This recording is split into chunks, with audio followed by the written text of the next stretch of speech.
This is written by David White. It's from a book which he has a second volume coming out.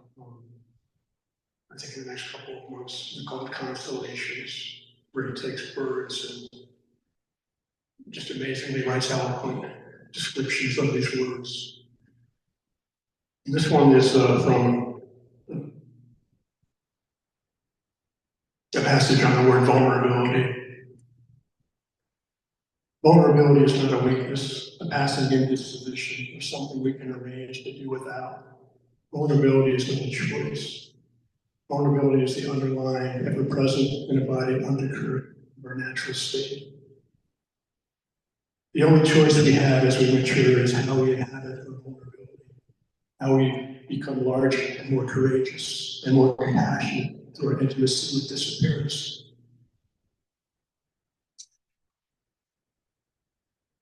Our choice to inhabit vulnerability as generous citizens of loss, robustly and fully, or conversely, as misers and complainers, reluctant and fearful, always at the gates of existence, but never bravely and completely empty, attempting to enter, never wanting to risk yourself, never walking boldly through the door.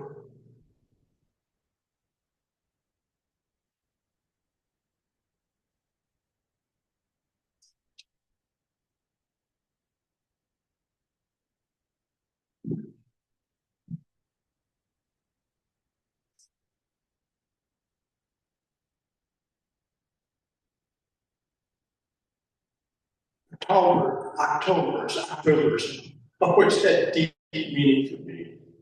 A time of many births and death. A time of transformation and stumbling into the darkness, but also a time of great beauty and great comfort.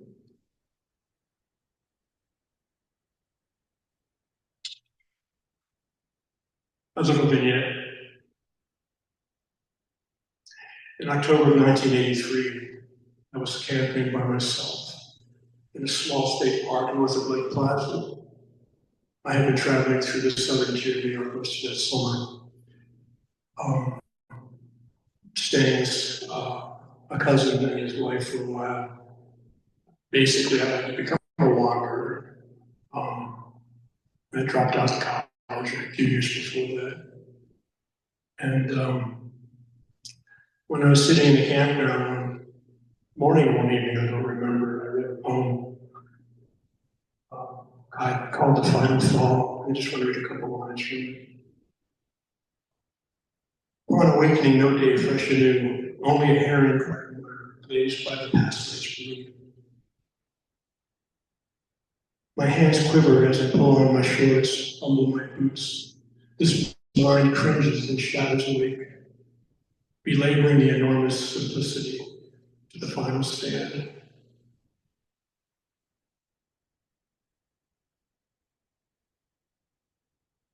This was probably maybe late October. I returned home to my parents' house shortly after. It was still October, the end of October. They were traveling out west. And I spent the next days dealing with benzodiazepine withdrawal, drinking around the clock, and going into this dark and darker space, which I had been moving into for years. And then I picked up the telephone and I grabbed my bottle of sour mash and I put it through my legs in the car and I drove to Detox. And that began a new journey, a different journey.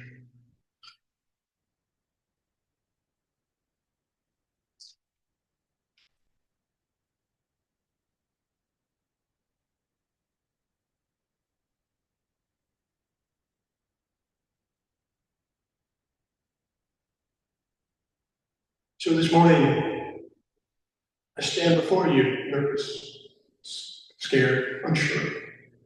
Yes, part of that is standing up in front of a crowd of people who I do know, but still, the weight, responsibility that sometimes I feel when I'm holding this space and trying to make sure that I navigate this as best I can. Yet I believe in the farthest reaches of my being that the vulnerable heart is so. Joanne Macy says it's the broken heart that can feel the entire universe. So please bear with me this morning, for my sermon may seem like a tangle of thoughts, impressions, back alley of conundrums, and the occasional garden variety, epiphany or two. And of course, always, a few salty tears mixed in. These past years, in Barbara's absence, I have tended to stray following what I call this trail on the ground, which Bill Stafford refers to. I've gone feral. I'm off the reservation.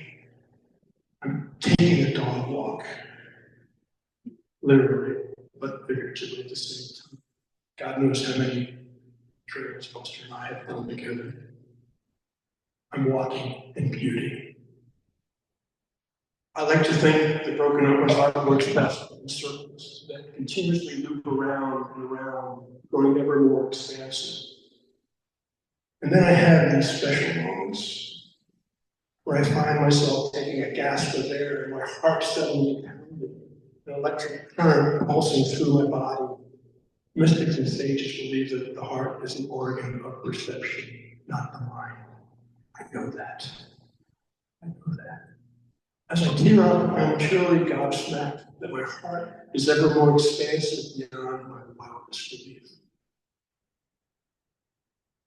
Anyway, I brought a friend with me today. Or maybe he's an ancestor, a shaman, a wisdom keeper, or simply a wandering, crazy-eyed lover.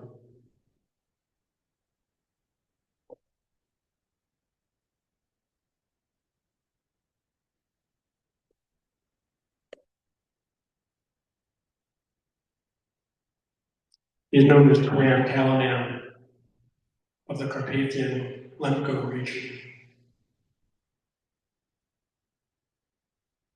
I'm working on it. I got quite a few years to go, I guess, in terms of hair and beard. The age that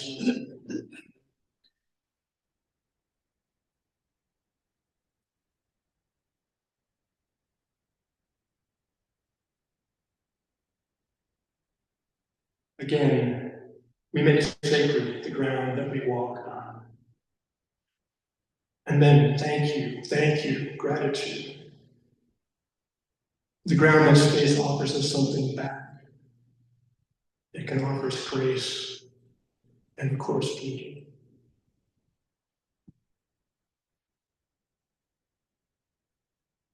So how does one walk the trail on the ground? What does a hunter's heart look like? And I imagine both questions have the same answer.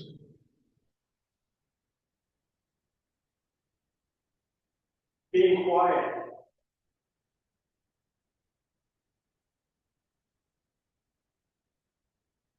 Observing.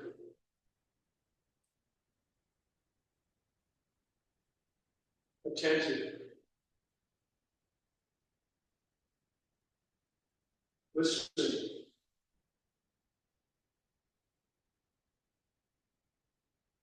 Breathing deeply.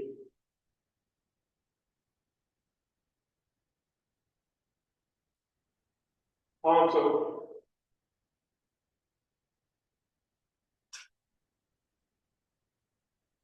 From time to time. Hearts raised.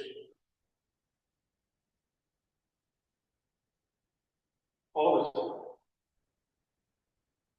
Arms raised. From time to time.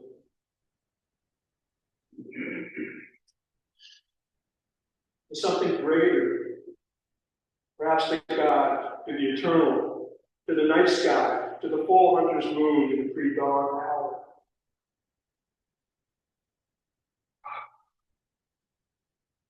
think it was yesterday morning.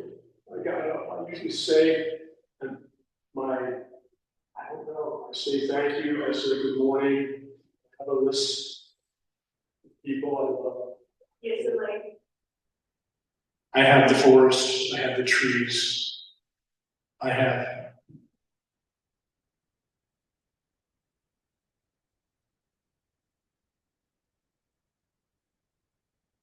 It's the same list. Yesterday morning, I was sitting, and all of a sudden I said, good morning, God. And I don't know where it came from. I have no idea where that came from. I have not done that in these past years. And I guess on the side, I'll say that I do believe that the eternal world, and definitely the natural world, does reach out to us. It has reached out to me.